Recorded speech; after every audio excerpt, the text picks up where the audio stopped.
Aujourd'hui, on va parler de la Super League, un sujet que je me sentais pas trop d'aborder à l'écrit, c'est pour ça que je fais une petite vidéo. Je vais d'abord vous énoncer les faits.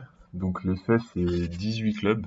Le Barça, le Real, Atlético, le Bayern, Dortmund, Juventus, AC Milan, Inter Milan, Manchester United, Manchester City, Liverpool, Tottenham, Chelsea, Arsenal, PSG et l'OM ou l'OL, ainsi que deux ou trois invités, c'est selon. Donc cette Super League, elle pourrait arriver donc à la saison 2022-2023, d'après ce que j'ai entendu et ce que j'ai lu. Moi, j'ai pas d'infos particulières, mais en fait, j'aimerais donner plus mon sentiment sur cette idée de championnat, de super championnat en fait. Et mon sentiment, il est plutôt contrasté en fait. J'aimerais voir ça parce que je pense que tout le monde a envie de voir un truc pareil en fait.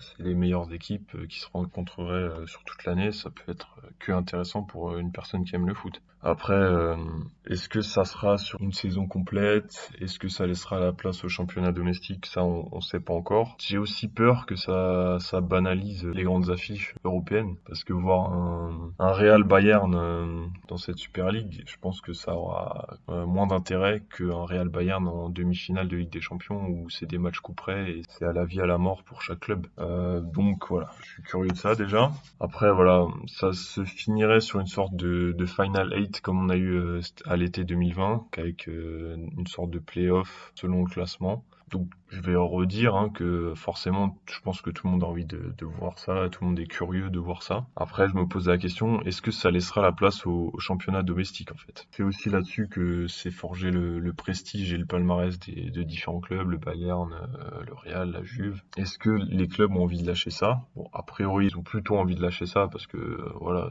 je pense que les enjeux financiers sont énormes s'ils participent à cette Super League. Bon, moi, ça me gênerait un peu, voilà, que les plus grands clubs se barrent des grands championnats. Alors, encore une fois, on verra comment ça va se passer. Après, il y a autre chose qui me dérange là-dessus, c'est le fait que ce soit fermé. Donc j'ai dit qu'il y aurait plusieurs invités, mais en gros, il y aura toujours les mêmes équipes et il y aura pas trop moyen de rentrer dans ce cercle fermé. Et en fait, ça enlève une sorte de mérite qu'on aime tous dans le football. Par exemple, voir l'Ajax ou l'Atalanta réussir en Ligue des Champions. Par exemple, l'OM ou l'OL bien réussir en Europa League. Ça, je pense qu'on n'aura plus. Et ça me dérange un peu puisque voilà, le mérite, ça fait partie du football. Quand t'es bon, t'as le droit d'accéder aux meilleures compétitions. Et là, ben, t'auras plus le droit. Une dernière question que je me pose, c'est est-ce que les joueurs seront totalement avec leur club? Parce que l'UEFA et la FIFA parlent d'exclure les joueurs participant à cette Super League pour les Euros et les Coupes du Monde. Mais est-ce que les joueurs qui n'ont pas gagné grand-chose en sélection voudront se concentrer totalement sur leur club? Je pense à Kimmich ou à Neymar. Est-ce qu'ils vont lâcher leur sélection pour se concentrer totalement sur leur club? Ça, j'y crois assez moyennement. Après, on peut se dire aussi que l'UEFA et la FIFA n'ira pas au bout de ces menaces parce que si ils excluent ces joueurs, en fait, l'Euro et la Coupe du Monde, ça sera forcément moins attrayant et ça leur rapportera moins d'argent. Donc voilà, en gros, la Super League, c'est beaucoup de questions. J'aimerais voir ça, mais j'aimerais pas que ça mange